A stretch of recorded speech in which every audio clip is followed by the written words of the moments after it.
I'd like to call to order the regular council evening meeting for Tuesday, July 18th, 2023. This meeting is being recorded live and is streaming on the District of Summerland YouTube channel. All representations to council, written or verbal, will form part of the public record and be available to the public for viewing electronically or as a written record. Corporate officer, any late items? No late items. Get a motion to approve the agenda. Councillor Peak, Councillor Trainer, all in favor? That carries. The consent agenda, would anybody like to remove anything from the consent agenda? Don't see any. Get approval of the consent agenda. Councillor Van Elfen, Councillor Peak, all in favor? That carries. No public hearings. Straight to my mayor's report. The signs of summer are all around us. We kicked off the month with Canada Day, of course, and I was joined by Deputy Mayor Trainer, Councillor Peak, and half of Summerland, so it seemed, at the Legion picnic in Memorial Park. I was invited to say a few words along with MP Elvis and MLA Ashton, and I'm happy to report that all three of us kept our speeches very short because we knew we were the only thing standing between half of Summerland and the Canada Day cake and ice cream. I have to say, MLA Ashton and I made a pretty good team serving the pieces of cake. Although a note for next year, we'll need a bigger cake. Thank you to the Legion for once again putting on a great Canada Day celebration. Another sign of summer is all the beautiful street banners up on the lamp standards alongside the beautiful hanging flower baskets. Every year, the Arts Council commissions 5 new banners with financial support from the District of Summerland. Last Thursday, July 13th, Councillor Peak and I attended a reception hosted by the Arts Council at Thornhaven Estates Winery to acknowledge this year's banner artists. Members of the Summerland Arts Club were tasked with selecting the 5 designs from a total of 17 submissions. It's a good thing they were judging the designs and not me. However, I wasn't the only one to remark that the quality of the artwork seems to be getting better every year. In fact, we were told as a juried competition, the banner project is gaining a widespread reputation as a prestigious art commission. More and more artists throughout the Okanagan covet the recognition of having designed a Summerland banner. Another somewhat less pleasant sign of summer is the wildfires and droughts. Last Friday, Bowen Ma, the Minister of Emergency Management and Climate Readiness, and several ministry officials held an online briefing for mayors and regional district chairs on the wildfire and drought situation in the province. As of Friday, and it's increased over the weekend, but as of Friday, there were 1,035 wildfires in BC since the 1st of April, with 1.2 million hectares burnt. That's unprecedented. To put it in perspective, the 10-year average by this time of year is 575 fires and 76,000 hectares burnt. So it's off the charts. While the fires have been concentrated in the north, this is the time of year they tend to move southwards. The wildfire situation is complicated by drought conditions. It has been abnormally dry for the past year, which is creating a dangerous trajectory as we get deeper into the summer. While the heat dome of 2 years ago affected mainly the southern part of BC, drought conditions this year are throughout the province. Most of the provinces is at level 4 or level 5 drought, which is considered severe. Flow rates in 1/4 of all streams in BC are at a record low. The Okanagan is so far bucking the trend somewhat, as we're at a level 3, which is of a concern, but not yet severe. For Summerland, the water levels in our reservoirs are good for this time of year. However, we are monitoring them regularly. Speaking of emergency management, Councillor Van Elfen and I attended the RDUS board meeting on July 6th, where a delegation from the Ministry of Emergency Management presented a draft of the new emergency management legislation that's to be tabled this coming fall. Under the new legislation, local governments will have to choose whether to establish their own emergency management organization or join a multi-jurisdictional organization that can include different local authorities, First Nations, and the province. Another change that's coming is that the state of local emergency declarations will last 14 days instead of the current 7, and local authorities will be able to declare a 90-day recovery period and use recovery powers if required following a state of local emergency. The legislation will align with the Declaration on the Rights of Indigenous Peoples Act, or DRIPA as it's often known. So local authorities will have to consult and cooperate with Indigenous governing bodies when developing risk assessments and emergency management plans. Ministry officials said the new legislation will not come out into force all at once. Some aspects will be implemented immediately, while others will be brought in into force by regulation and phased in over time. Another sign of summer, not so positive, is mosquitoes. Although they haven't been too bad this year, perhaps because of the heat and also because of the RDOS mosquito control program. At the July 6th RDOS meeting, the board passed an amendment to its mosquito control bylaw to add electoral area E, that's Naramata and the area, the village of Karamias and the town of Princeton to the program. Electoral approval in these areas was obtained through the alternative approval process. So what this means is that the mosquito control is now a fully regional service with everyone in the RDOS contributing, which is a good thing because it wasn't that easy telling mosquitoes they couldn't cross municipal boundaries. Also at the RDOS, the board discussed its officer positions and the delegation of duties. Like a municipality, the regional district is required by provincial statute to appoint a financial officer and a corporate officer. The District of Summerland, like most local governments, designates our director of finance as the financial officer and our director of corporate services as the corporate officer. At the RDOS, however, the CAO holds both officer positions. Some of us on the board have been questioning the reason for that, and a recent draft auditor's report also noted that the concentration of authority in one individual might not provide adequate internal controls. The board requested to meet with the auditors to discuss that and other governance concerns, which is coming up this week. Finally, back on June 29th, Susan Brown, the president and CEO of Interior Health, and Doug Cochran, the chair of the Interior Health Board of Directors, were in Summerland, and they met with Deputy Mayor Traynor and myself. We discussed the ongoing efforts to establish a primary care clinic in Summerland, as well as Interior Health's staffing challenges and how they continue to impact lab hours at the Summerland Health Center. We also discussed Interior Health's role in addressing homelessness and how it's increasingly becoming an issue in small communities like Summerland that have limited wraparound services. That's my report, and now I'll ask the CAO for his, please.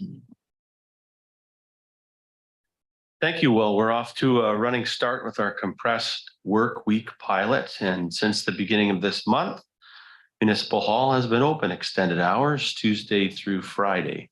All customer comments received at our counter so far have been overwhelmingly positive, especially during the final week before taxes were due, when many people were coming in earlier and later than our previous normal business hours in order to meet payment deadlines. We'll keep monitoring the trial and talking about how we can continuously improve our customer services. On that note, it was my pleasure to be a guest on the Mayor's podcast this week, where we talked about the compressed work week and customer experience. Tune into that if you'd like to learn more. As the Mayor mentioned, we are keeping a close eye on the heat and drought situation. Right now, our reservoirs are full thanks to a good spring melt and recent rains to replenish them.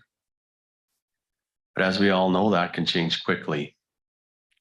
We can take a cautious approach to water in Summerland And in doing so, the community is always at least at stage 1 on water restrictions.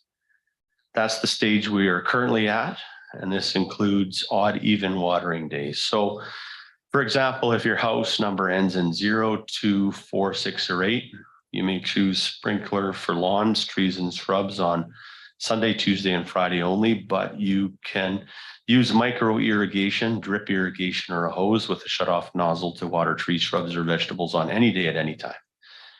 If you have a residential underground irrigation system, you can only water between the times of midnight and 6 a.m. on Sunday, Tuesday, and Friday.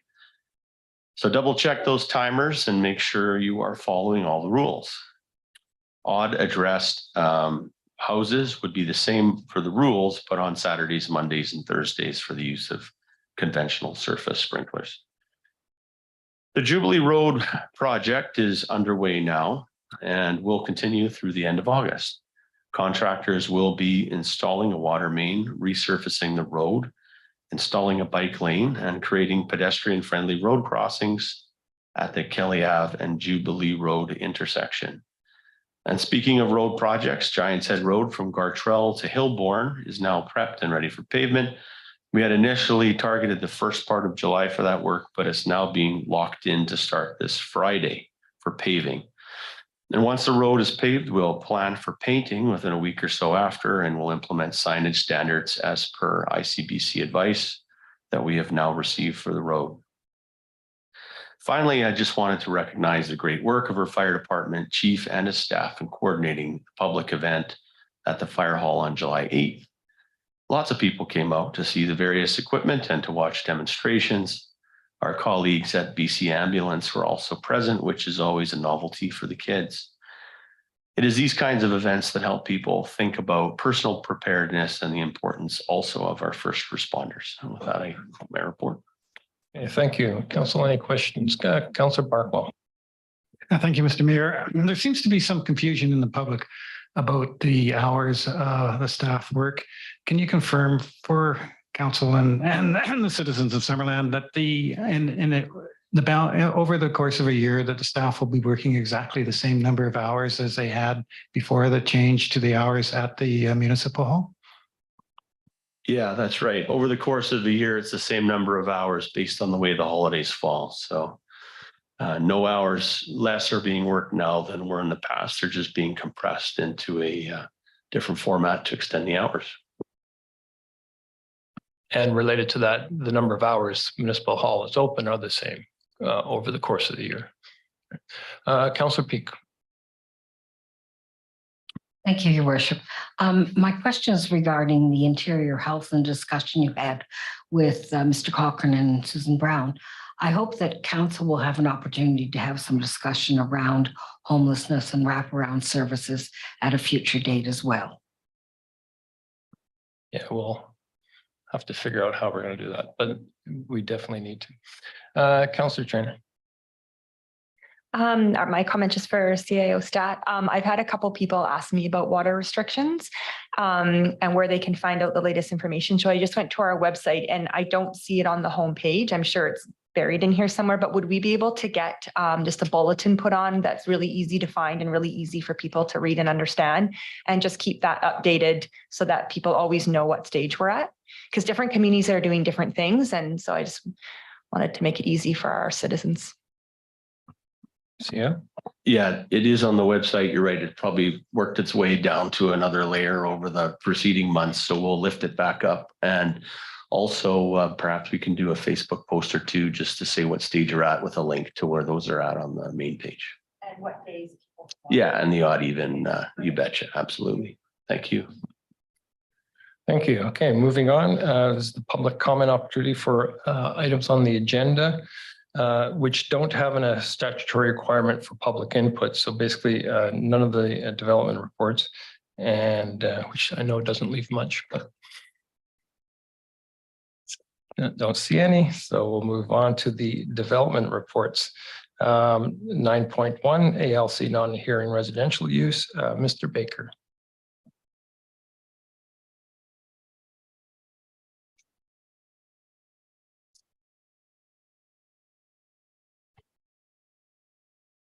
Thank you, Council. So today, staff is presenting a ALC application for non-hearing residential use. ALR 23001 located at 17003 Logie Road. The proposed purpose is to allow the rebuilding of a residential accessory structure utilizing the same footprint. Right, so here we have the parcel in question. Apologies for the editing error there. But yes, the parcel is 2.2 hectares in size with 1.5 hectares arable. The arable area is taken up by the residential uses, not agriculture. In fact, there's no agriculture occurring on the property. The principal use is residential, and the residential use equals to approximately 2,275 square meters. This is over the 500 square meter allowance by the Agricultural Land Commission. And the proposed residential accessory structure is 106.83 square meters and is included in the total residential use area.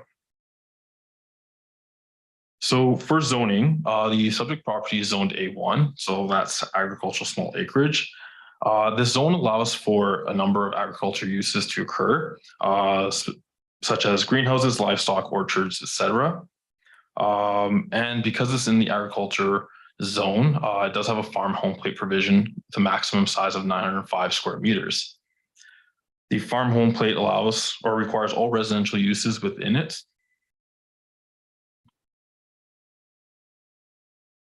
And here under the official community plan, so the designation is agriculture. Now, the goals within the agricultural designation is to support agricultural activities and uses in the ALR and to reflect ALR policies. It is also to maintain the integrity of the agricultural land reserve, as well as strengthen agriculture as an economic base within Summerland.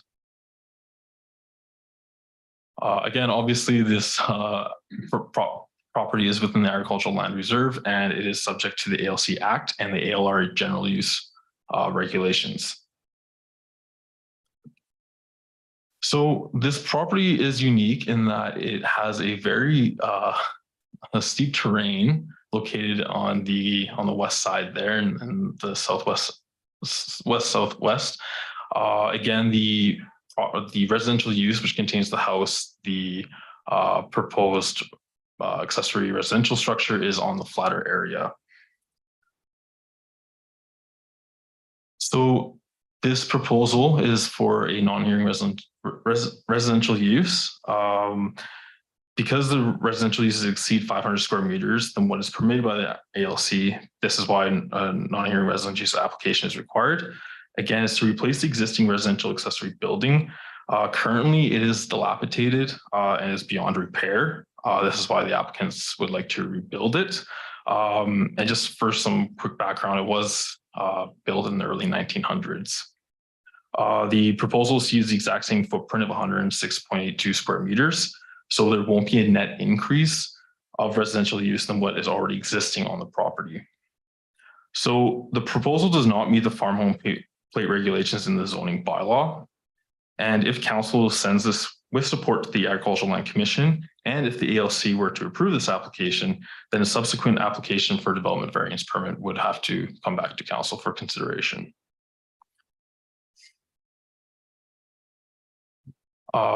So the development variance permit would be to amend a section of the zoning bylaw, which is the farm home plate, to increase it from 905 square meters to 6,598.71 square meters. So just for context, that's a increase of 5,693 square meters. And it would be within the maximum lot coverage of 45% within the farm home plate.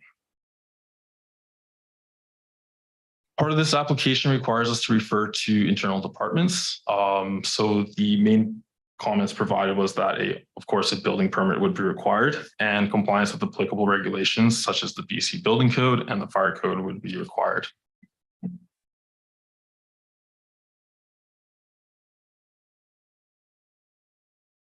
Just some external comments that we've received to date. The Ministry of Agriculture has noted that there is no farm use occurring on the property.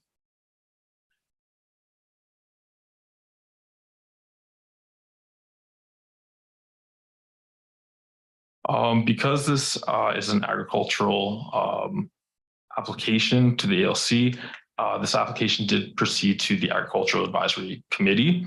That happened on June 28th, I believe, of this year. The main concerns that the AAC provided was loss of agricultural land, setting a precedent, and the loss of arable land. In conclusion, the AAC does not support forwarding the non-hearing residential use application to the ALC.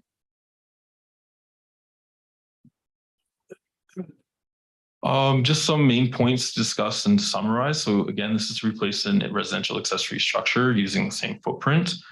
The existing residential uses equal 2,275 square meters, which again exceeds the 500 square meter allowance set in the ALR. There is no net gain in area if the structure is rebuilt. There is no agricultural activity occurring on the property due to the placement of residential uses in the steep terrain. Again, the area in which the residential uses is probably on the arable land. The current use is not consistent with the farm home plate, as residential uses exceed 905 square meters and is not consistent with the ALR regulations. All the residences were constructed prior to these regulations being implemented by the commission and the zoning bylaw here. And should the ALC give approval, the development variance permit would be required. Staff recommend that the application be forwarded to the Agricultural Land Commission to allow for a residential accessory structure of not more than 106.82 square meters in size. And that concludes my presentation. Okay, thank you. Council, any questions? Councillor Peak. Thank you very much, Your Worship. Thank you for the presentation, Tyson. My question is, because I'm not good on the measurements, okay? So from what I understand, the only arable land is actually where this old building is. It's a very steep slope otherwise. Through the mayor to councillor, yes, that is correct. And how big is that area? Like, I'm not good on meters, so can you give me is it half an acre? Is it can you give me an idea? I could provide a quick assessment if you like. Yeah, right do now. that. Okay.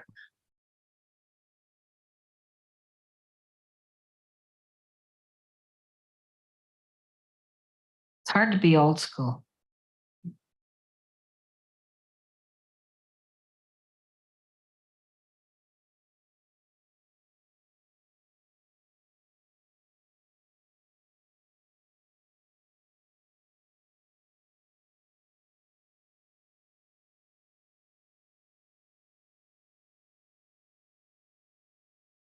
Harder doing this pressure on you.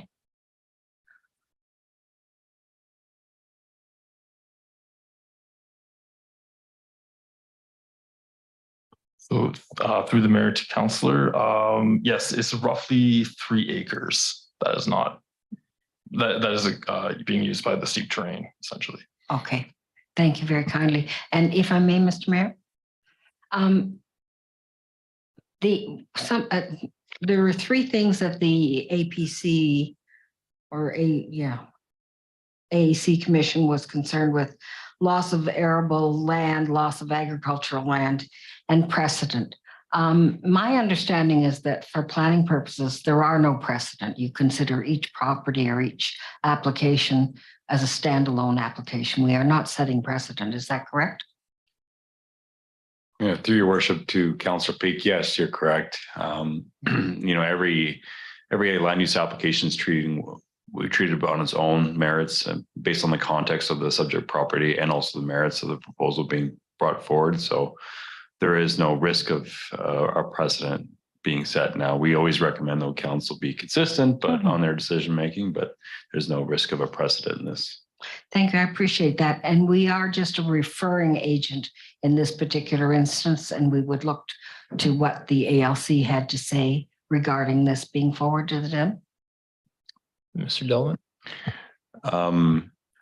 Through your worship to Councilor Peak, yes, you're correct. We do have an opportunity though to decide through this council's resolution whether or not we are in support of this project. And if, as Tyson has presented, is this will require a DVP in the future to be brought forward to council. And so my advice to councils in the past in this type of situation is don't let it go all the way to ALC if you're not going to be in support of this at a later point for a DVP. So that's just my cautionary advice, because it could be a year and a half before we're back before you, and a lot of time on behalf of the applicant.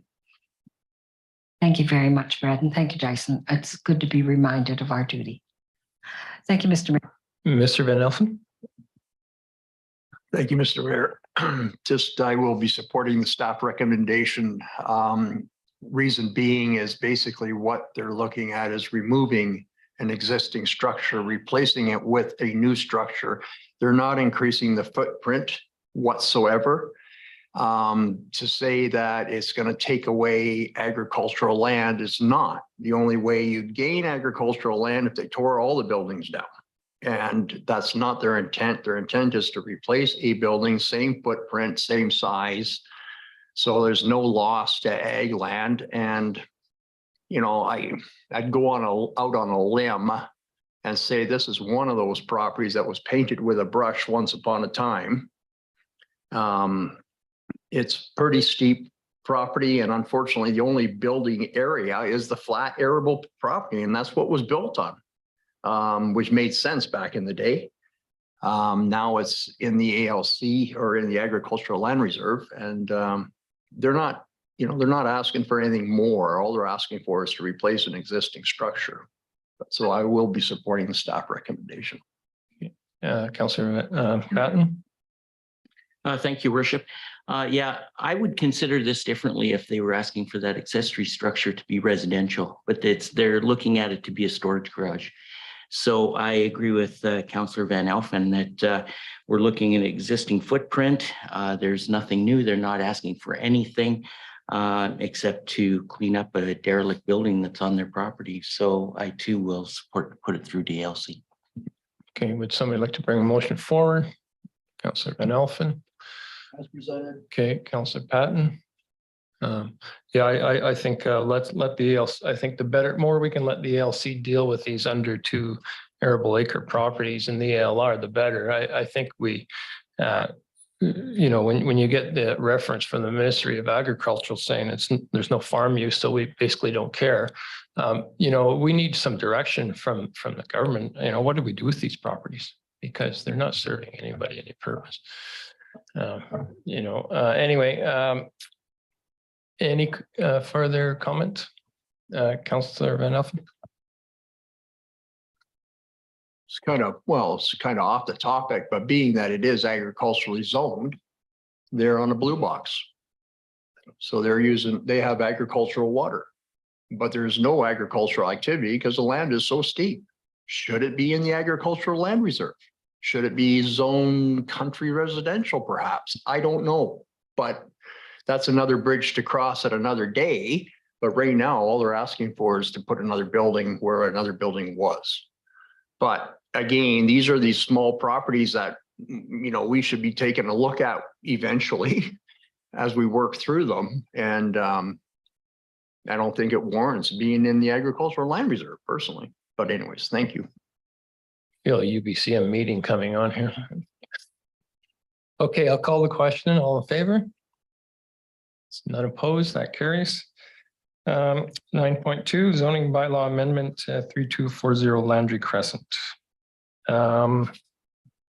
Baker.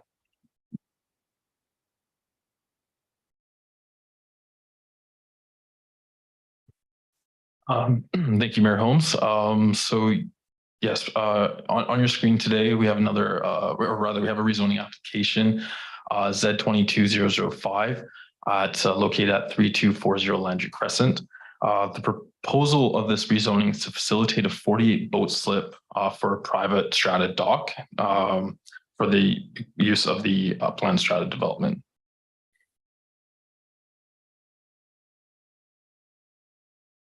All right, so on your screen, this just provides an overview, the zoning map here. So the water area that's under consideration is zoned WZ1 and WZ2.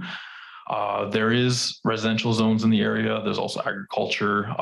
There's a commercial campground just to the west there, and medium density residential, which is located just upland from the subject area on Okanagan Lake. The OCP, predominantly in this area, again, is agriculture, residential, and some commercial. However, there is no OCP designation on the lake itself, where the proposal is being proposed. So here we have on the highlighted area on the screen here. So as you can see, the WZ1 zone and the WZ2 zone. So the applicants would like to rezone that highlight area from WZ1, or sorry, from WZ2 to WZ1 to facilitate a dock. So the WZ2 zone does not allow for docks or structures. However, the WZ1 zone does. The WZ1 zone extends for approximately 110 meters out from the high water mark on the from the lakeshore there. The area is shallow, and boats do need obviously a deeper area to maneuver. Hence, this is their zoning request. The area to be rezoned is approximately 2,100 square meters. And again, this is rezoning from WZ2 to WZ1. So the proposed dock is to be used exclusively for the upland strata units, which is highlighted there on your screen. And the number of dwelling units within that strata is approximately 45 dwelling units.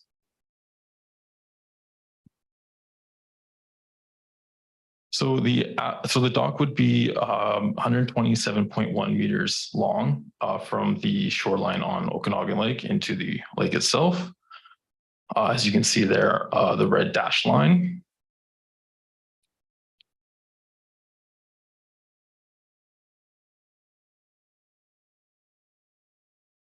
And also proposing a 123.7 meter T-shaped width, which you can see on your screen there, again in dashed line. The applicant is proposing to have 48 boat slips, which is highlighted there.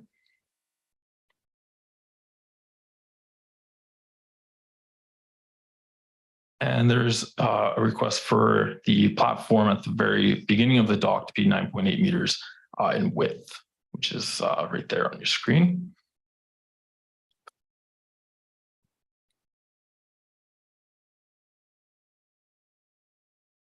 The foreshore will remain boat free and used by recreational users. So that's the section there that's highlighted on your screen.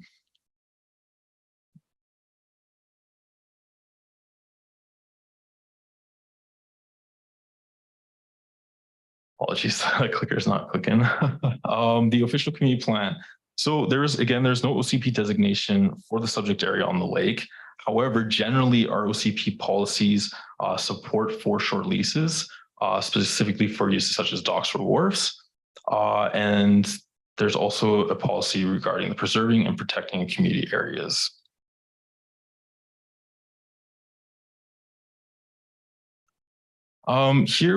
This slide just kind of conveys information regarding the differences between the WZ2 zone, which is currently existing, and the WZ1 zone. So the main differences here are that the WZ1 allows for foreshore public access, allows for docks, boat lifts, and temporary moorage.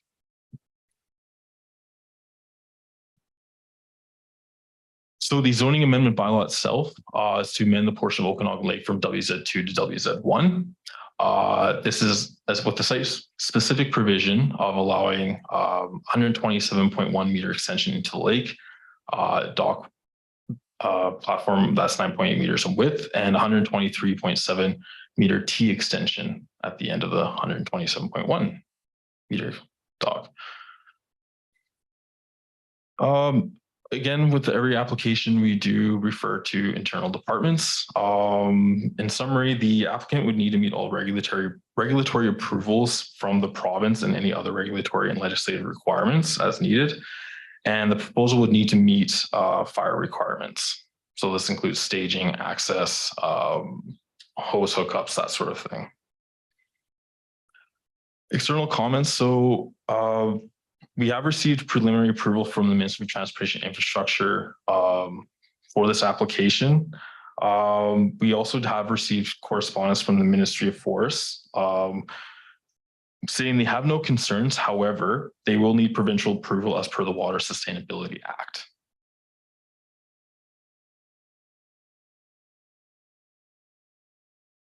So this application went to the APC on June 30th. The APCs, generally their comments were, they had questions regarding the dock affecting the trail system, the parking of boat trailers and public access, and potential impacts on the environment. At the end of their discussion, the APC has a resolution to support the proposal.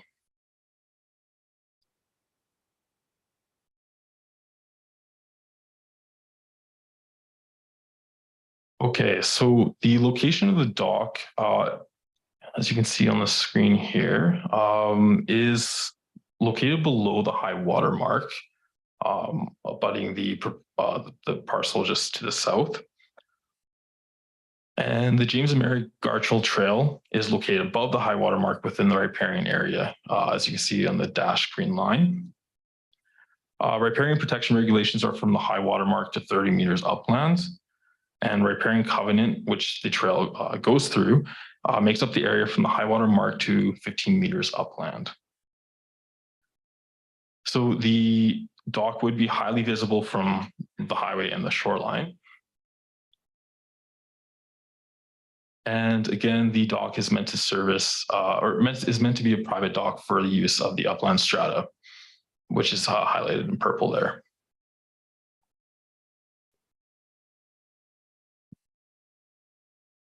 Right, so this slide here, we're going to talk about the siting. So the proposed dock again is centered near the middle of the property, just to the south where the strata development is located.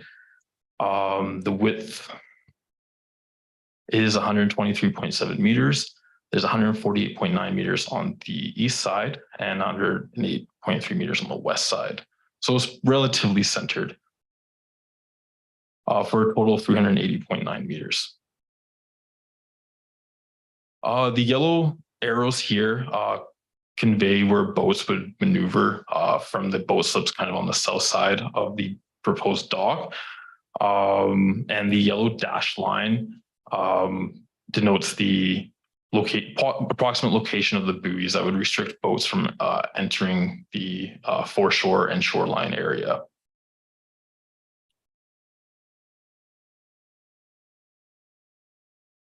So the zoning bylaw, so the WZ1 zone allows for a maximum length of a dock to be not more than 40 meters from the shoreline and to extend into Okanagan Lake, which you can see here. And the applicants would like to extend it by an additional 87.1 meters for a total of 127.1 meters. Again, just highlighted there is the boat slip, which would house up to 48 spaces. And the reason why the dock is 127.1 meters is because the littoral shelf, which is the shallow lake bed, extends approximately 96 meters before the 0.8 meter low watermark depth before it gets deeper. And this is where it's deep enough for boats can traverse. As I'm sure many are aware, that is very, very shallow in this area.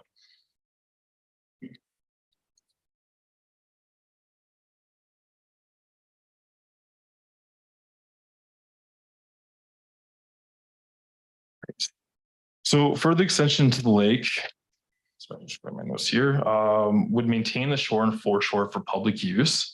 So this is the area highlighted in green. It would prevent boats from entering the area. is able to mitigate the impacts on the lake beds from boats such as propeller scouring. There wouldn't be a need for dredging should the docks be constructed at 40 meters from the shoreline.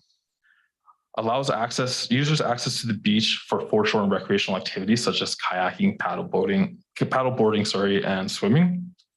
And as part of the agenda, or as part of the report attachment, there is an environmental assessment report.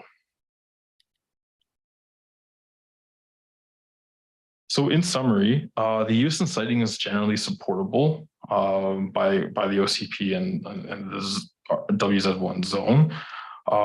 There are concerns with the visual waterscape in the area, though most likely affects upland strata development, campground users to the west, motorists on the highway, trail users, and recreational users.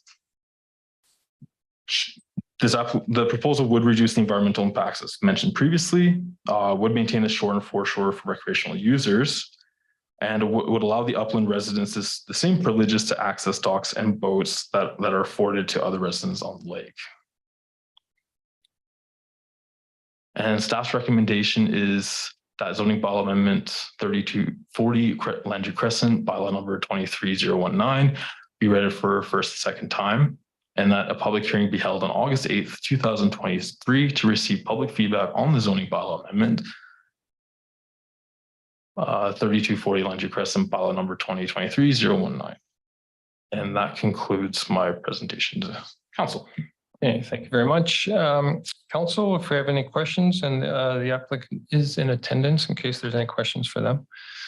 Councillor Van Elfen. Thank you. Question through to our planner. Can you bring up that picture back on the screen that shows 97 highway and the so-called campground?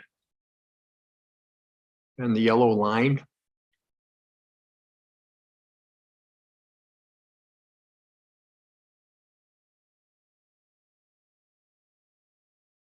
I can't bring it up on my computer because it's not functioning properly.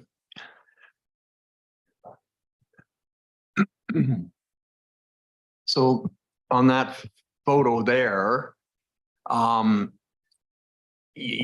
referring to that campground as a campground is a stretch. It's a permanent residence for a lot of people that live there on a full-time basis. And, you know, I don't have an issue with that. You know, I'm grateful that people have a place to live. The issue I have, and so-called showing that yellow line, there's already boats moored there. There's boats moored there with concrete blocks on the lake bed and tethered to those concrete blocks. So there's already boats on the swimming side of the so-called yellow line. Who's going to regulate that? You know, like we don't have, obviously, if we approve this, these other boats can moor obviously wherever they want, because that's what they're doing today. I don't know, do they ever get a permit to drop a concrete block in and tether a boat? I don't know if that exists. So I am concerned about this so-called imaginary yellow line. And then you also made a comment about recreation, paddleboarding, what have you. A little difficult to do when there's a dock and you can't go this way, so you have to go around. So, I mean, it will obstruct other people's leisure activities. Just a comment. Thank you. Thank you. Councillor Patton. Thank you, Worship. To our Director of Development Services. So in the correspondence that's been coming through, there's been a lot of discussion or in regards to a couple of registered covenants on the property based on high water mark, I would assume, and based on riparian areas. So how are we dealing with these existing covenants that are on registered right now? Sir Dolan. Yeah, thank you.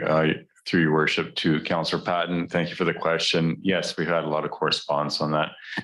So just to clarify, and Tyson did a good job in his presentation explaining it through this image actually in front of council right now, is the dock application that's before council right now is below the high water mark of Okanagan Lake. So in terms of land use authority.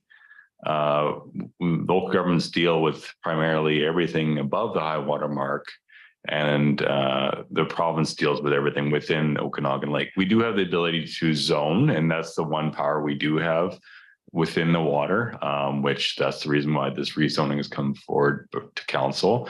But everything that regulates the jurisdiction that regulates the waterway is the province of BC.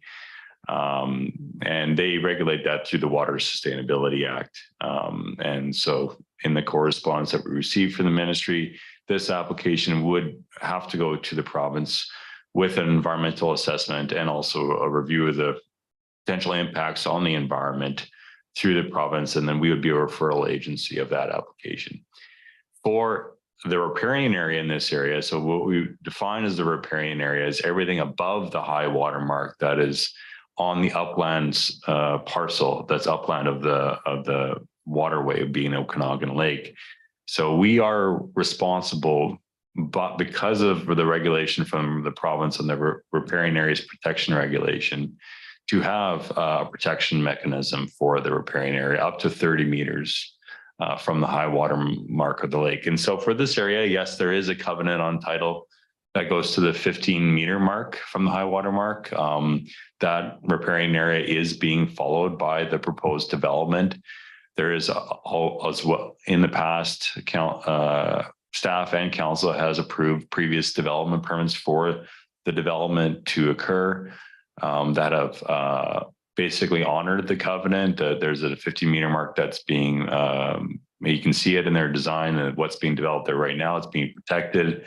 It's also being protected through a proposed landscaping plan that they provided as part of their development permit for on-site development on their upland property. And they have only some key entry points of crossings through the riparian area from their strata development to the James and Mary Guard Trail, and then on to the beach area in this location. So it's a different application and from what's being considered today, which is everything below the high water mark and within Okanagan Lake. Thank you so much. Councillor Van Elfen. Thank you very much, Mr. Mayor. Question through to our Director of Planning.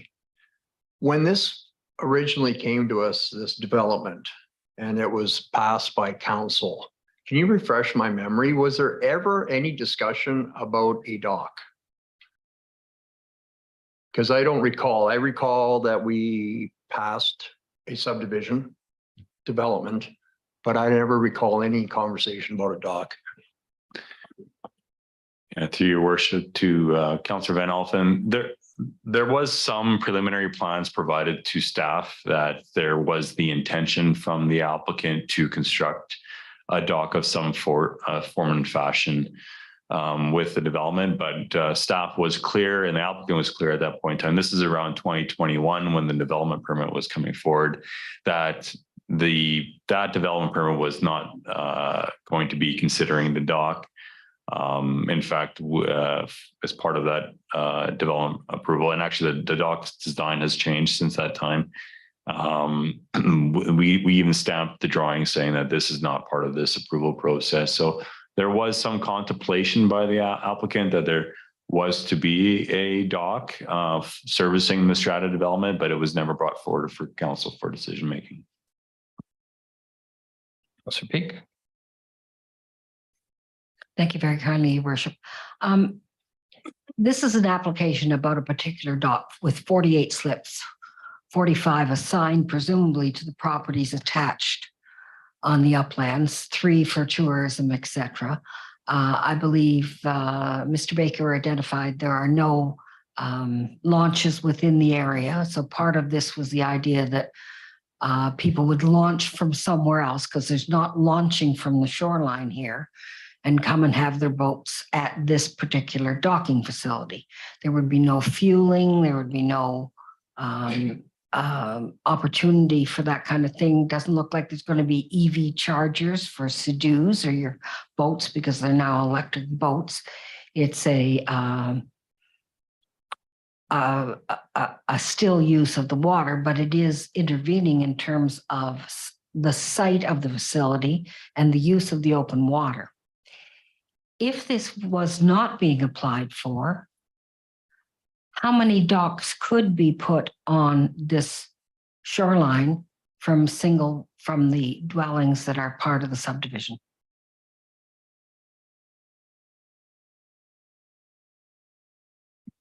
I'll answer that. If I don't mind there, Yeah, your yeah, worship. go ahead. Thank you. To Councillor Peak, right now we only allow one dock per upland property. But if this upland parcel was developed in a different form as was contemplated in the past, there was at one point a 12-lot subdivision proposed for this upland property. There could have been 12 individual docks constructed through the general use permissions of the province. And really, we wouldn't have much control over that because it would have been already zoned for WZ1. So I think that, yeah, definitely the upland development parcel did change, but currently our regulations only require one dock, which can be a shared dock as being proposed. Mayor, Mr. Chair. So if this was not supported by council, so it wasn't going through, people who wanted to have a boat could launch from a launch facility on the lake somewhere. They could come in and anchor and have a flotation, a little rubber ducky thing to get on and off the land and use a boat. Your worship, to Councillor Peak, yeah, that's correct. Anchorage is permitted within the WZ1. So we could have 25 boats out there. Who knows? Not everybody necessarily in that land holding would necessarily have a boat, but is one possibility.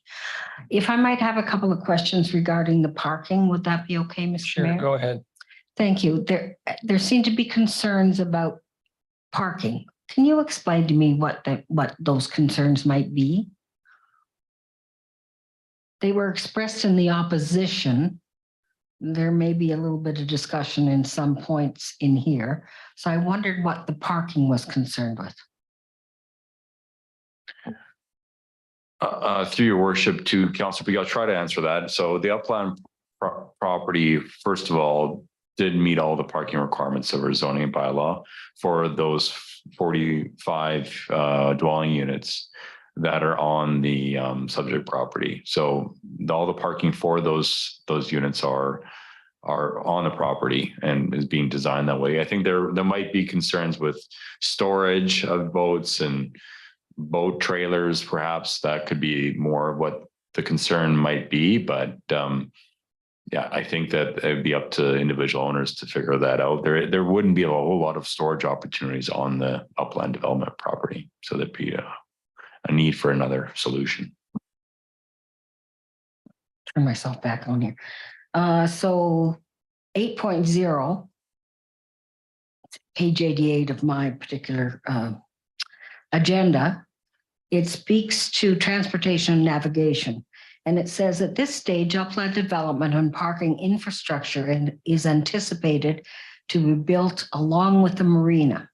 However, it is outside the scope of this report, which led me to believe there must be some kind of parking to do with this, whatever, which was one of the identifying things in the opposition was this is not a marina. We aren't having storage of boats here. We aren't delivering fuel, all those kinds of things. So I wondered why that was in the report. It's September 2021 report. And there's so much reading, don't ask me the name of the report. I guess it's the environmental assessment. So I did have that question.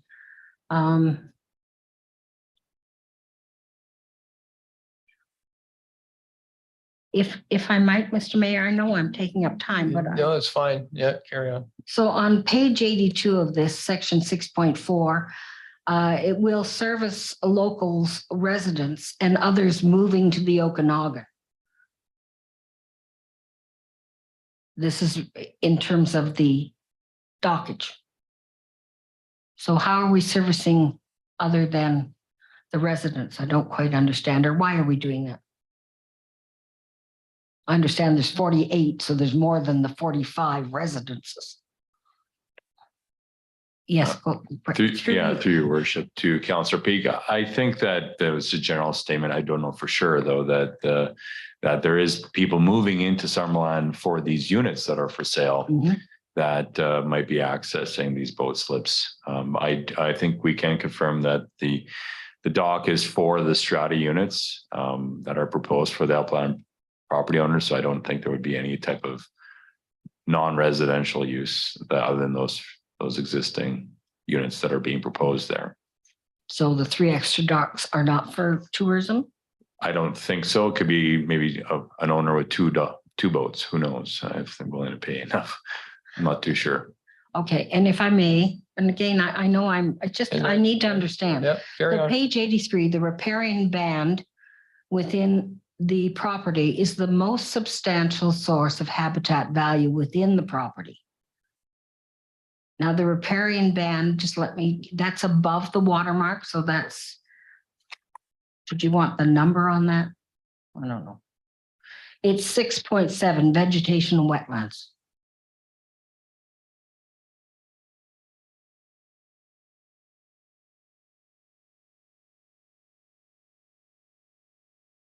Councillor Peak, which page on the agenda? It's page 83 on my agenda of 220. It's the environmental assessment. It's under vegetation and wetlands. 6.7. That's why I don't like these machines. I can't see anything. Sorry, just to clarify, what was your question with regards to the statement? I do have it in front of me now. Thank Okay, you. so the riparian band's the most important part. We have a report from 2020 from Wild, whatever it is. So it's up to us to look after this riparian band. And we have a covenant on that property. Is that correct? I'm trying to make sure that I Sure, just to clarify, so the riparian area, and there is, when you talk to a biologist, this is an environmental report, the riparian area also goes into the lake. Like there is a riparian habitat that is within the water. And so that's what they're referring to as that riparian band. It's underneath the water. And that's the most sensitive area that needs to be protected. And so that's kind of, I think what the statement is here is that shallow area within the riparian band area of the shoreline within Okanagan Lake is important. But they also go on to mention, I see here that they do identify the riparian area adjacent to the shoreline is being identified in some of the unique species found there, which is part of that covenant area. Yes. So to clarify that. And their report goes on to say that there's no mussels or fragments. Can you tell me a little bit about if mussels were to be found, how that would be addressed? I mean, there seems to be a question in the public's mind that this is not so, that there really are mussels there and they should be taken care of. And to have the stockage is not good because there are mussels there. Yeah, through your worship to Councillor Peak, I think that definitely the Rocky Mountain Ridge mussel is an endangered species all along our shoreline. And it's something that we need to be sensitive about for any potential development within the water along Okanagan Lake, within our boundaries of the District of Summerland. So, in staff's opinion, this design is to protect that insensitive habitat area, as opposed to other types of dock designs that could have been considered, because it's extending this dock structure so far into the lake to avoid having to disturb those mussel areas. If there is something that does need to be relocated in terms of endangered species, it would be all done under a Water Sustainability Act approval, which is similar to what we're doing right now with the Pierre reconstruction project, which council is familiar with. We are running into those mussel concerns right now. And if I may, then part of looking after that area would mean that I've lost my thought. I'll leave it and let somebody else go on with the question because I made a lot of notes. It's hard to keep it all in mind, and it's important. Thank you very much, Brad. I think a lot of that environmental assessment will be done by the province. No? Yeah. Okay, so don't forget it again, Your Worship.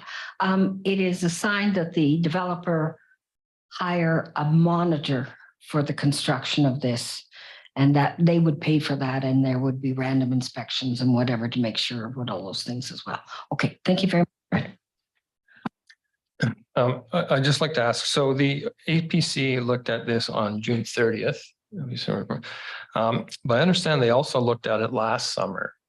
So can you explain why they looked at it again, and whether the two different APCs, because I know there's been changes in that time, had different recommendations? Thanks. Yeah, thank you for that question, Mayor Holmes. So we did bring this for the applicant, submitted this application to us. I think it was early 2022, I believe, when the application came in. We brought forward the proposed development concept. We had a public information meeting.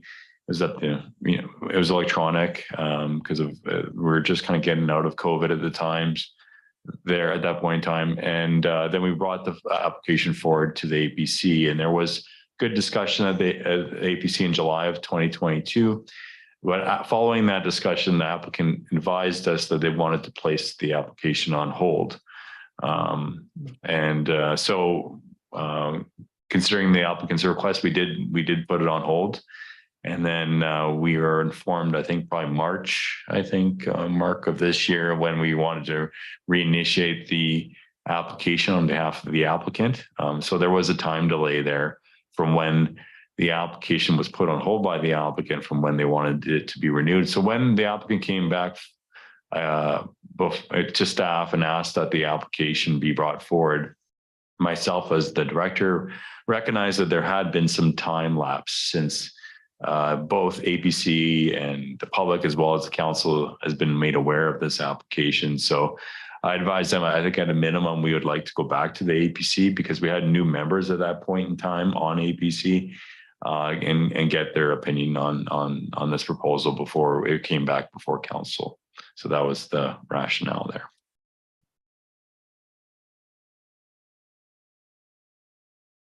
Councillor Peak. I don't mean to take up more time, but anyway, all right, I won't keep excusing the fact that I need to find out more.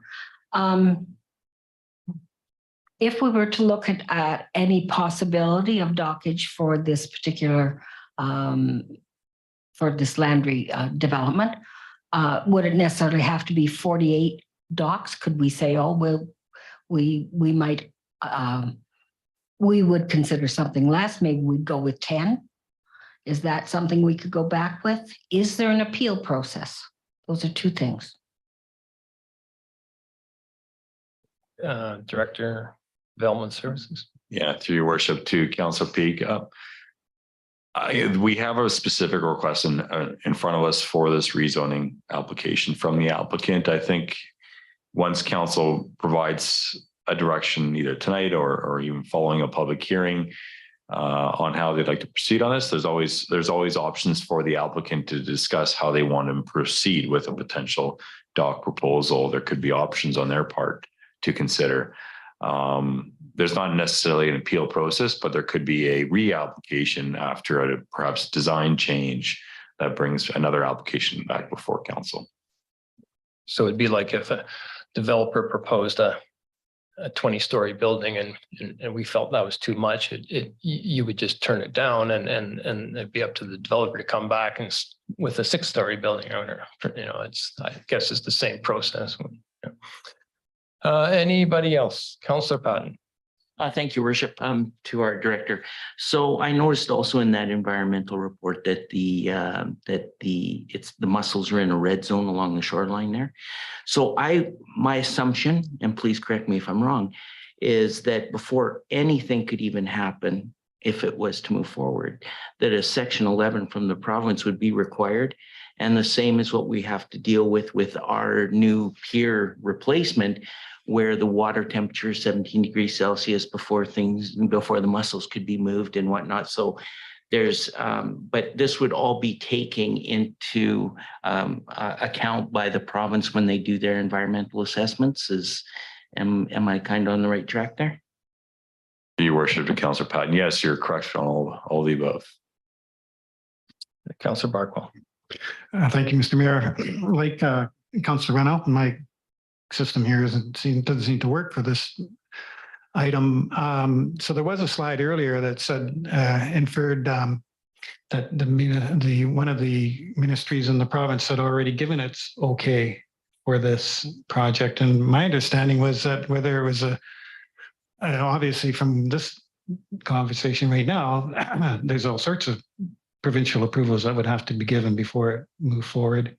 And if a smaller dock was any dock that's proposed, even if it doesn't have to come to council, it has to be referred to the province, and the province makes a referral to us, and they would listen to hopefully what the council of the community would have to say about it, right? If that's a question to me, sorry, Your Worship, to Councillor Barkwell, potentially. Yeah, definitely. First of all, there could be a crown authorization process through a Section 11 for any type of dock. It doesn't matter the size that could occur on this. The province does have a general use permission, but if it was this dock was to be proposed outside the requirements of the general use permission, that it would trigger the need for a much larger review by the province. And if you're going to consider a multiple boat slips on a dock, it's going to require that larger review. Not all. I have seen cases though, the province doesn't always follow what the local government says. So it's not, they do provide opportunity for referral comments to local governments, but it's ultimately the provincial government's jurisdiction. Thank you. Councillor Barkwell. So what was that slide referring to when it suggested that there was already ministerial approval?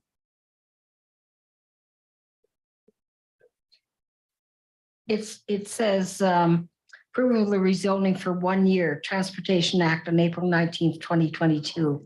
However, this preliminary approval has since expired and will need to be reapplied for. External referral comments. Mr. Dahl. Yeah, I can clarify that. Sorry, that was from the Ministry of Transportation and Infrastructure for our text zoning bylaw amendments. We require that the Ministry of Transportation sign off on that. So that was regarding that approval process, but not for our zoning bylaw, but not for the ministry's approval of the dock, the Ministry of Forest. No, I'm referring to one of your slides. There was, but I can't go back because I don't have it on my computer to which one it was. So Councillor Barkwell Van Alphen, my iCompass isn't working either. So I'm accessing my agenda off the public website, just for FYI.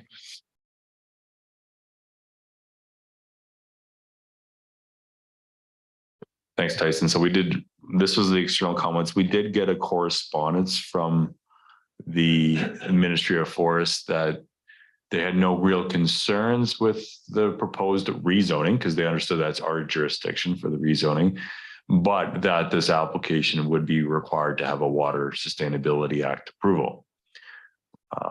So that was basically what's provided back to us in terms of comments.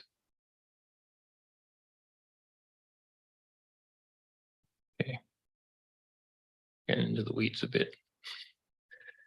Where do we want to go here? Council. Councillor Shaner. I can bring forward a motion if everybody is finished answering or asking questions. Sure.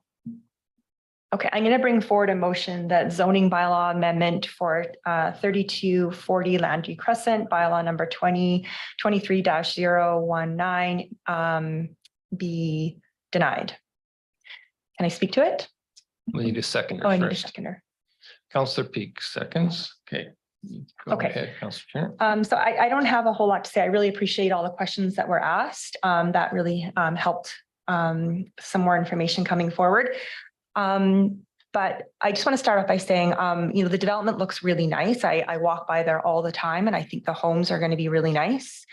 And I appreciate that the development's respected the trail and all of the, the environment around it so far. However, I think that 48 boat slips is too much. I think it's almost like a mini marina for the area. I think that as we continue to redevelop along our water, at a higher density, that we can't have the expectation that every single unit will get a boat slip. I just think that that's unsustainable, and we can't continue to do that to our lake. I also have, major environmental concerns as well. This area is very sensitive. There's lots of wildlife that lives in the area. It's very close to the little sanctuary that we have set aside, where there's lots of birds that nest in there. And I just feel that adding 48 more boats potentially to that area, we have issues with fuel, we have issues with noise, and just congestion. And I just think it's too much to ask of that area, not only the people living there, but of the environment itself. And, I appreciate that if it was not a strata and that if there was 12 lots, we could potentially have 12 different docks, but that would only be 12 boats. We're talking about adding a potential of 48. And again, I just think it's too much to add to that area.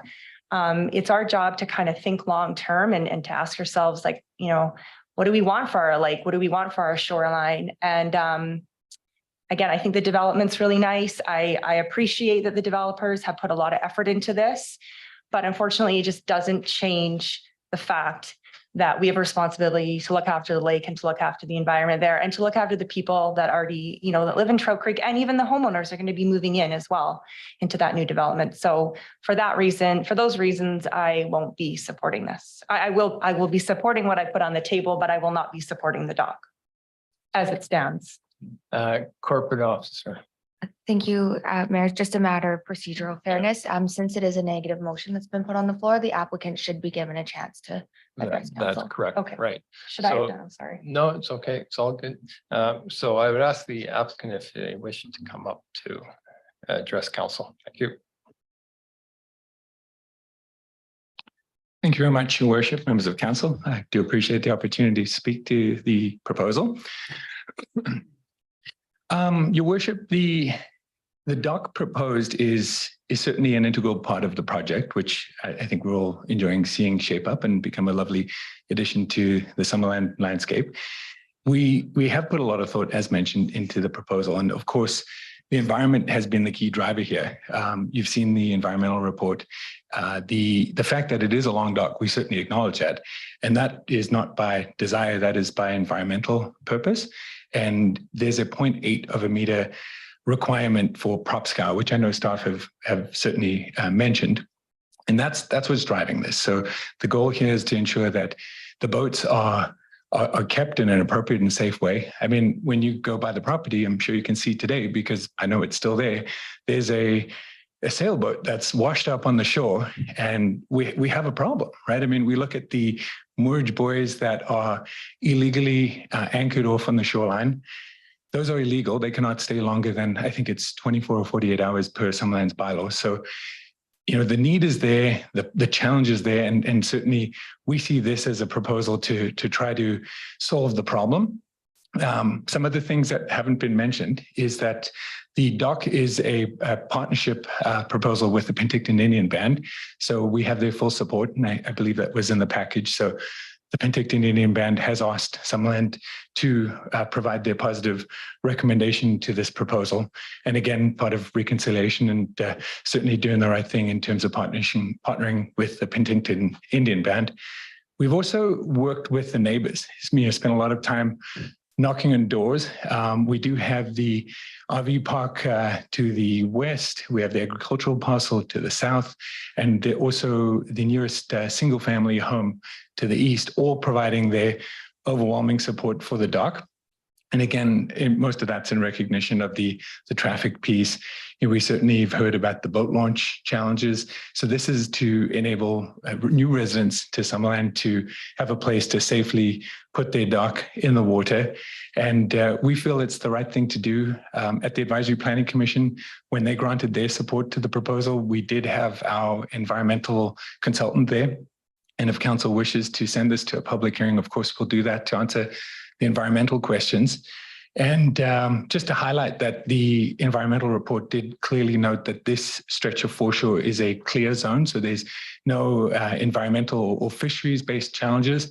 And in terms of the mussels, there was a snorkel survey that was done on this entire foreshore, and there was not one mussel found. However, we know that this stretch of the Okanagan Lake foreshore and Summerland can from time to time have mussels. So as mentioned through the construction phase, there will absolutely be monitoring and oversight and additional snorkel inspections to ensure that no mussels are impacted. So in summary, we feel that the dock certainly is long. The goal here is to provide a safe opportunity for residents to park their boats without clogging up the boat launches, and to do so in an environmentally friendly manner in collaboration and partnership with the Penticton Indian Band, who has specifically asked that Summerland kindly grant their support to the proposal. So thank you very much. Okay, thank you. Does anybody have any questions for? No? Okay. Further comments, discussion? Councillor Barkman. Thank you, Your Worship. All due respect, I think our representative here is talking about apples and we're talking about oranges. To say that you're going to put a new diesel truck on the road, but this one will have 10% fewer particulate matters, doesn't really mean that it's a good idea to put that new diesel truck on the road. As Councillor Trainer said, I firmly believe that we've reached the limit. If this was the first dock on the lake, it might be different. But at some point, we've reached the limit on what this lake and our area can sustain and what the people of Summerland would like to see. We're valuing some environment and aesthetics a great deal more than we ever used to. A general consciousness of the community increase about these matters increases every year. And combine all of that with the fact that, that we've reached this, that 48 new boats or 45 new boats is, as Councillor Betts mentioned earlier, they're all uncontrolled gas guzzling engines. And with all, it just doesn't fit in so many ways that we should have such a marina-sized facility there. I can support it. Thank you. Councillor Peak and then Patton. Thank you, Your Worship. Although I had lots of questions because I want the public to understand the process and the things that are considered when we're looking at something like this. I feel that our community has felt that this is an overbuilt structure for this particular waterway. Now, gas guzzlers, whatever, we may get EV boats, we may get EV Sea-Doos. Life can change, but we want to reduce our carbon footprint. I certainly think that a dock at 48 units is far too large a construction for infrastructure on the water. And I don't think that our community wants to see that. So I will support this motion. Thank you. Councillor Patton. Thank you, Worship. I'm going to be the devil's advocate. I feel that we should take it to a public hearing because I feel we should listen to and we should hear from the environmental professionals that have been engaged. I think that we need to listen to our community. Maybe the correspondence that we've received, there is some negative correspondence. There may be some positive correspondence out there. But I think what we really need to look at is that no matter which way we go, if we don't have, if a dock is not, whether it's 48 slips, 24 slips, 12 slips, you're going to have, if there's 45 homes there, you're going to have 45 boats that are going to be doing more environmental damage on the foreshore than what one dock is going to do. So I really don't want to make my determination until I hear from the registered professionals on how they can remediate, what's going to be done. I want to hear it from them, not reading it in a 100-page report, but I would really like to hear what's happening in that regard. I think just to say, you know, we've got too many docks. Look, we do. We have too many docks. A month ago, we just allowed 2 more just down around the corner from this. So we know we've already opened that barn door. So I would really, for myself, I would really like to have this go to a public hearing so that we could get the full scope instead of just a few comments that we've received. Thank you. Thank you. Councillor Van Elfen, do you have anything? No. So just, I guess on my part, first, I'd like to, I think we should recognize the developer for the work they have done in the riparian area. It's been outstanding. The restoration work, the removal of the invasive species there, the planting of the new and native species. All the trees and everything there have been mapped, identified, documented. And so we have that baseline data to be able to enforce the covenant. And you know, it's unlike what was done with the other properties adjacent up there. So you know, it makes enforcement of that covenant possible. And I think their environmental record for what they've done, thank you for that, and it's to be commended. Having said that, when it comes to the dock, or it's really a pier with a dock at the end, you know, I used to talk quite a bit about human scale, building things to human scale, and this to me isn't at a human scale. It's not a human scale dock.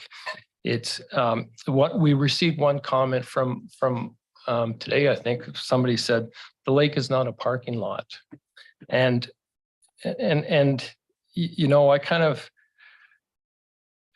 so where do you draw the line between, you know, where it's adjacent to the property to where it's in the public space, so to speak? And if you think in terms of on land, you know, you could, you might park your car in front of your house, and that's in front of your house, but you wouldn't park it in the middle of the street, because that's public, right? And there are some streets which you can't even park your car in front of your house or where you live. And those tend to be, well, the higher density ones. You know, if you got a big apartment block, you're not going to be able to park your car right in front of your house. You're where you live. And I kind of look at it in the same way that you know, the lake at a certain point, that's kind of public. It's the commons.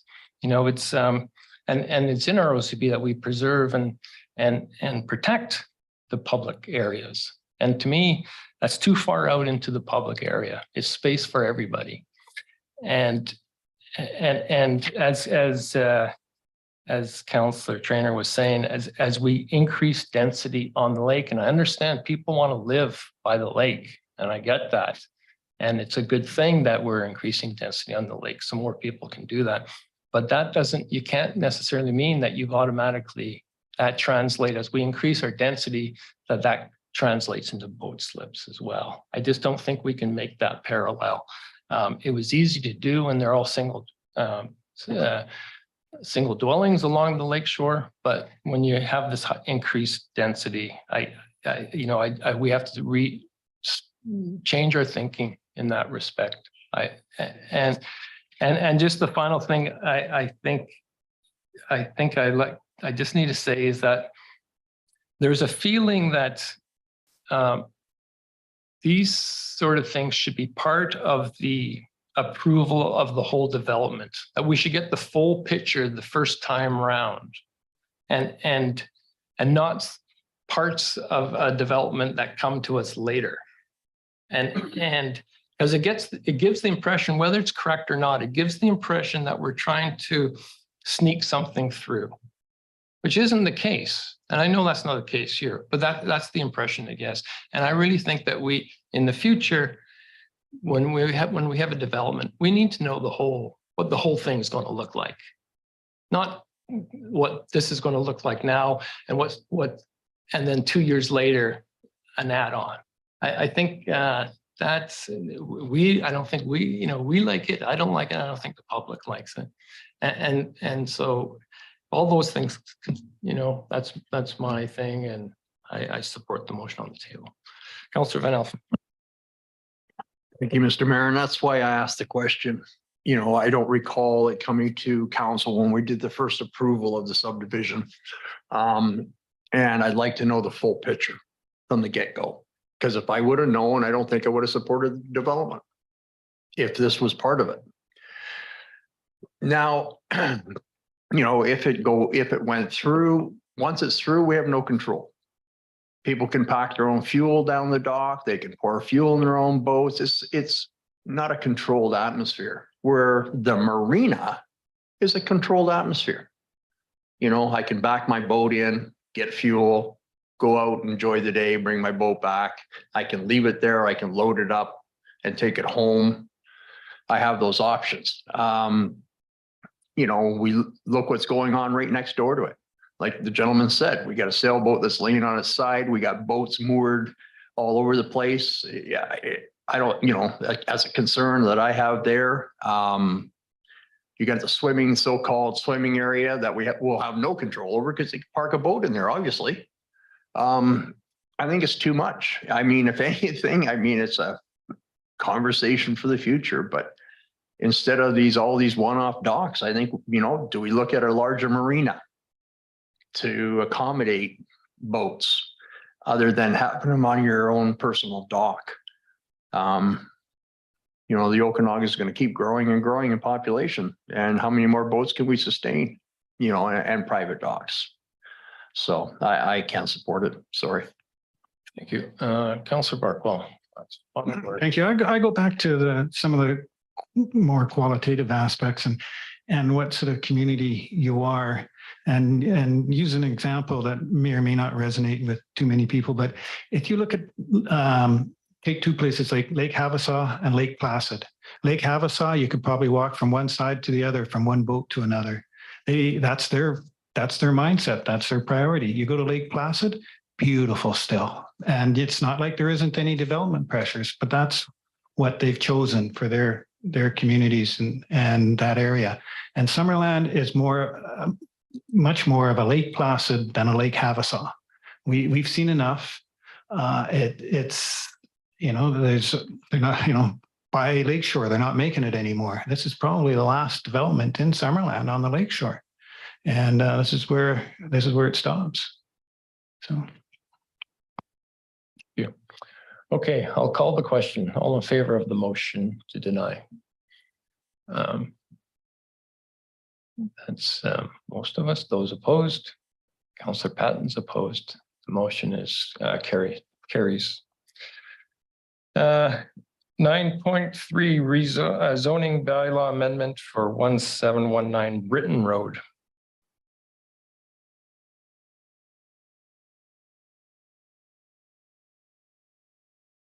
I'm sorry, Mr. Baker. Thank you, Mayor Holmes. Yes, before you is another rezoning application in Trout Creek. Application number is Z23002, located at 1719 Britton Street, with the proposal to rezone from RSD3 to RSD1 to facilitate a 2-lot subdivision.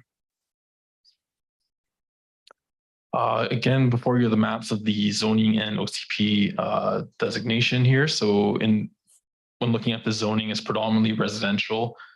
There are some commercial components just to the west. It's a highway commercial zone, and agriculture to the far west, and some parks in the area. For the official community plan, again, predominantly residential, with some agricultural and commercial components in there as well. So before you, this is the proposal here. So it's again rezone from RSD3 to RSD1 to allow for 2 lots. Lot A being 462.1 square meters, and that would be abutting Britton Road with access off Britton Road. And Lot B is 568.8 square meters on the corner of Britton Road and Wharf Streets with access from Britton Road.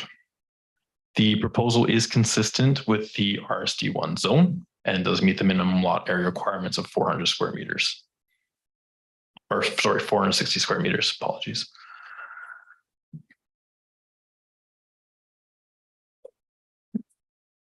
So in the official community plan, it is low density residential designation. This designation is meant to support a range of housing types. And also the OCP in general ensures that residential development is within areas with built infrastructure and services so that there is no excess to the district or excess cost to the district or require any capital investments. The OCP also supports development that avoids natural and hazardous areas.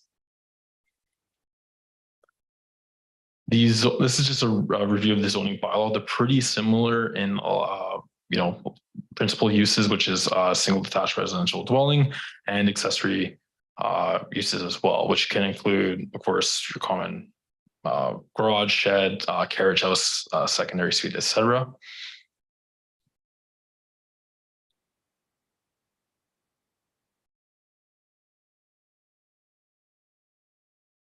There we are. So this slide here just shows the zoning comparison. The main changes between the RSD3 and the RSD1 zone are bolded there. Essentially, the RSD1 allows for smaller lots and a slightly increased density. Again, so for the zoning amendment bylaw itself, is to facilitate a two-lot subdivision. And the OCP designation of low density residential supports single detached dwellings and the proposed density.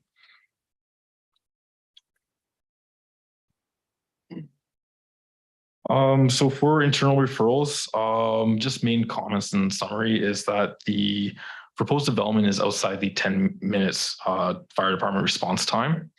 Infrastructure upgrades would be required, most notably like water lines, new sewer service, and electrical and gas connection. And also that the proposal would, of course, need to meet the BC building code and fire department requirements. External comments provided to date were just from Forest BC, to which they had no concerns. This application did go to the Advisory Planning Commission on June 30th, 2023. Just to summarize, the main points that the APC has provided was concerned over patchwork of infrastructure, most notably sidewalks in the area. So concerns with sidewalks for developments being constructed and then just randomly ending for older developments. And the commission also noted the need to review the housing needs assessment report that was provided in 2021 throughout the whole regional district here. The APC, their resolution was that they support the zoning amendment bylaw number 2023-018.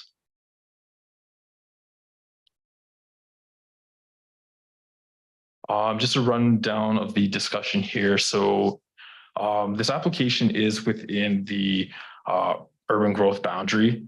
So it's encouraging infill. It's meeting those policies in our OCP, as well as the OCP does encourage infill development with no excess cost capital improvements to the district. So essentially, district's not approving developments that would incur future costs such as sprawl and greenfield development. The proposed development does conform with the official community plan and does meet the requirements of the RSD1 zone. This proposal is with almost all of Trout Creek in a floodplain. So there will not be any basements being constructed here should this application be approved.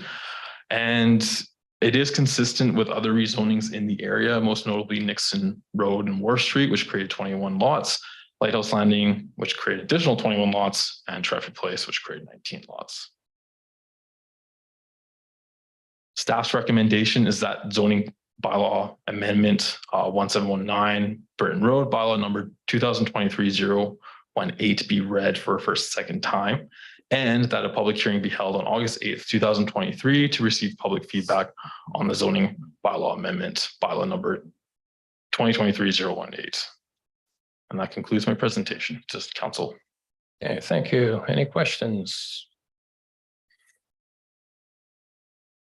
Councillor Van Elfen? No, no question. Anybody want to bring a motion forward? Councillor Peak? Okay, seconder. Councillor Trainer. Any discussion? I'll call the question. All in favor? None opposed. That carries. Thank you. Bylaws for adoption, the one from Joan Flats Road from last meeting and the public hearing we had last meeting. So somebody want to bring that forward for adoption? Councillor Van Elfen. Okay, Councillor Trainer, all in favor? None opposed, that carries. No business arising. Anybody have a notice of motion? Don't see any. Nothing removed from consent. Councillor reports. Does anybody have a councillor report? No? Public comment period.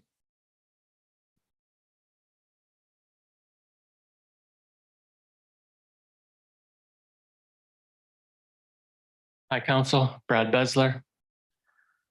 I want to talk about decorum and being respectful. In May 2019, former senior district staffer Jeremy Denegar talked about district staff committing double homicide against me and my mom.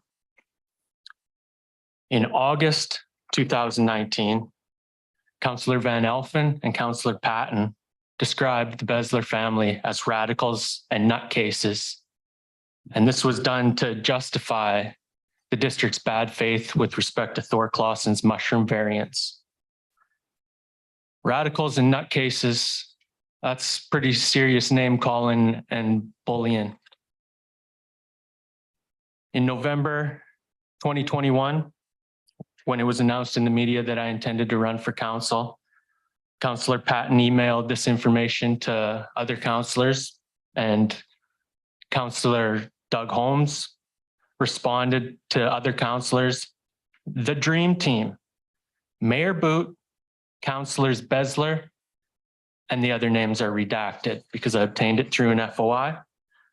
Then the next day, Councillor Aaron Trainer sent multiple emails that were mocking longtime resident Orv Robson. So it makes me wonder, was Orv Robson on your condescending dream team as well? I wonder who else in the community you're being a little two-faced with. In February 2022, CAO Graham Stat, who just rolled his eyes, was emailing HR manager Marnie Manders, and then in a mocking way said Mayor Boot, Councillor Besler, and Marnie Manders responded, "Oh, don't even say that out loud," 2 exclamation points. Then on September 29th, 2022, Councillor Barkwell sent a defamatory email to multiple people on council, and he said he sent this information to other people as well. I'm not going to repeat that. That stuff will be addressed in court, but he did describe me as stupid. So it's clear that the district is name calling me, is bullying me. You've singled me out in the last 2 council meetings. Right when I got here tonight, Councillor Van Elfen went right up to you and whispered something. Then he went and talked to CAO Stat and the corporate officer. And I'm concerned that you guys are conspiring to prevent me from coming to these council meetings. And I will just advise you, if you do something like that in bad faith, I will immediately file a petition in BC Supreme Court, and this will become a big media story. I've done nothing that warrants any action like that. Thank you. Thank you. Anybody else?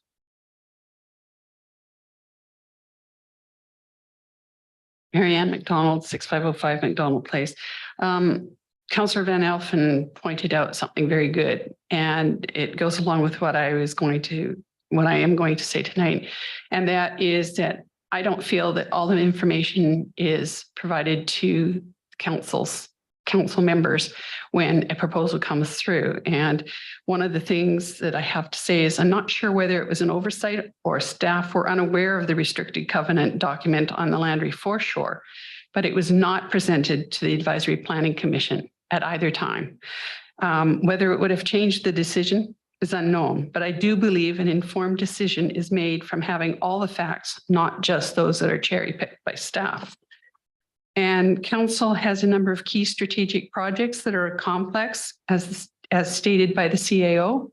I have concerns that there is not adequate time within the framework of council meetings to fully examine the pros and cons of the long-term implications of the decisions that sometimes are rushed through council. For example, this afternoon, you were talking about opting for the cheaper sewer connection through Deer Ridge. And I was concerned that it might be a little short-sighted, as there's over 300 acres to the west that could one day potentially be developed.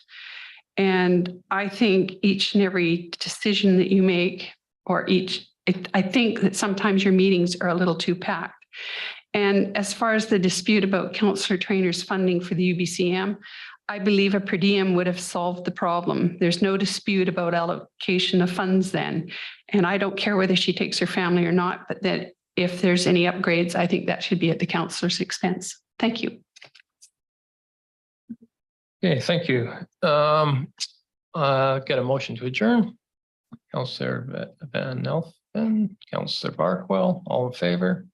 That carries.